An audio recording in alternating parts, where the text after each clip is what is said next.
Presiden baru Argentina, Javier Milei lagi bikin geger dengan rencananya buat ganti peso Argentina jadi dolar Amerika Serikat. Katanya nih, ini buat nyelamatin ekonomi yang lagi kacau banget. Nah sebenarnya, apa sih yang lagi terjadi di Argentina? Dan rencana dolarisasi ini beneran oke atau enggak sih buat Argentina? Mari kita bahas. Krisis ekonomi di Argentina yang terjadi sekarang ini sebenarnya punya sejarah panjang dan rumit dan udah berkembang selama beberapa dekade. Nah, kalau kita lihat dari dekade 2020-an, Argentina ini emang lagi ngalamin inflasi yang gila-gilaan, utang yang makin numpuk dan nilai tukar peso yang makin jeblok. Di samping itu, pandemi COVID-19 kemarin juga makin memperparah situasi. Ekonomi Argentina makin lesu dan banyak orang kehilangan pekerjaannya. Tapi sebenarnya apa aja sih yang jadi faktor utama dari krisis ekonomi di Argentina ini? Pertama, kebijakan moneter dan fiskal yang nggak stabil.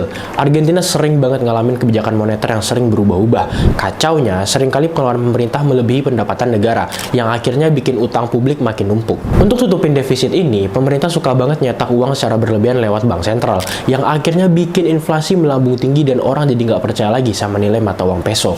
Makanya, hyperinflasi jadi salah satu masalah terbesar yang ada di Argentina sekarang.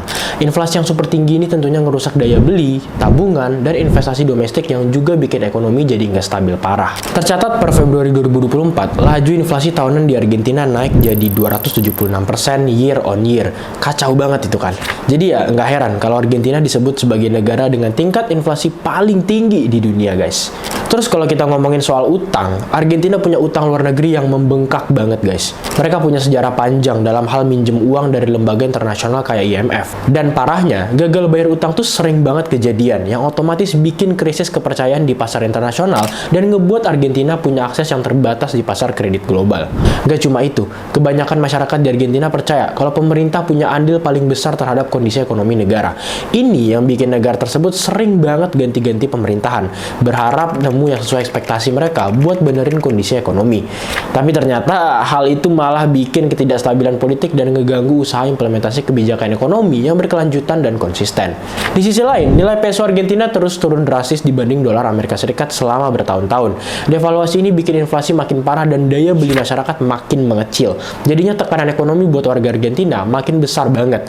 Sekarang aja nih, 1 dolar Amerika Serikat harganya udah nyampe 884 peso Argentina.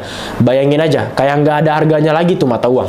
Udah kebayang nggak kira-kira dampaknya bakal gimana ke masyarakat? Nah, dari sejumlah faktor tadi, biaya hidup di negara itu makin melambung tinggi. Bahkan, ada sejumlah warga yang sampai harus mengais-ngais sampah sisa buah dan sayuran buat dimakan karena nggak punya cukup uang buat beli kebutuhan sehari-hari. Dalam laporan bulan lalu, angka kemiskinan di Argentina udah mendekati 60% dari 40% pada tahun sebelumnya. Makanya, dampaknya emang bener-bener bikin susah kehidupan masyarakatnya. Terus kira-kira apa ya yang dilakuin sama pemerintah di sana untuk ngatasin itu? Seperti yang tadi gue mention di awal, Presiden baru Argentina, Javier Milei, atau kalau bahasa orang itu kan J-nya dilangin, Javier Milei, anjay. Nah, back to topic, Presiden Argentina itu bikin geger di dunia internasional terkait rencana buat dolarisasi ekonomi negara Argentina. Dengan dolarisasi ini, Milei dan timnya yakin ekonomi bakal lebih stabil. Karena dari pemikiran mereka, kalau pakai dolar, bank sentral nggak bisa asal cetak uang lagi, yang harapannya bisa ngerem inflasi yang udah gila-gilaan sampai 211% di awal 2024. Tapi ya, rencana ini punya tantangan dan efek sampingnya sendiri. Pertama-tama, Argentina saat ini nggak punya cadangan devisa yang cukup buat ganti semua peso yang beredar. Dan emang diperkirakan butuh sekitar 40 miliar dolar untuk itu. Kekurangan uang ini yang bikin orang ragu apakah transisi ini benar-benar bisa dilakuin. Selain itu, kalau mereka jadi pakai dolar, Argentina bakal kehilangan kontrol atas kebijakan moneternya sendiri. Jadi mau nggak mau harus nurut sama keputusan Federal Reserve Amerika Serikat dan ekonomi Amerika Serikat. Tapi di sisi lain, para pendukung dolarisasi termasuk Milei bilang kalau langkah ini bakal maksa pemerintah buat lebih disiplin dalam kebijakan fiskal dan akhirnya bisa bikin ekonomi jadi lebih stabil dan makmur. Milei sendiri udah mulai menerapkan langkah-langkah penghematan besar buat persiapan dolarisasi, kayak motong subsidi, ngurangin jumlah kementerian, dan memangkas pengeluaran publik. Anyway, mungkin terlintas ya di pikiran kalian, sebenarnya kondisi ekonomi Argentina ini tuh bisa nggak sih terjadi di Indonesia? Sebagai negara dengan kebijakan ekonomi yang berbeda dan kondisi sosial politik yang juga beda, apa yang kejadian di Argentina mungkin nggak secara langsung bisa terjadi di Indonesia dengan cara yang sama. Tapi ya, kita bisa ambil pelajaran dari situasi mereka untuk antisipasi dan ngatasin potensi krisis ekonomi di masa depan, dengan harus menjaga konsistensi kebijakan kebijakan ekonomi buat mastiin stabilitas ekonomi jangka panjang. So, itu dia tadi penjelasan gue tentang kondisi ekonomi Argentina sekarang. Tapi intinya keberhasilan reformasi ini dan rencana dolarisasi secara keseluruhan masih belum jelas guys, dengan banyak ahli yang skeptis soal praktikalitas dan dampak potensial dari perubahan ekonomi besar-besaran dalam situasi yang lagi kacau.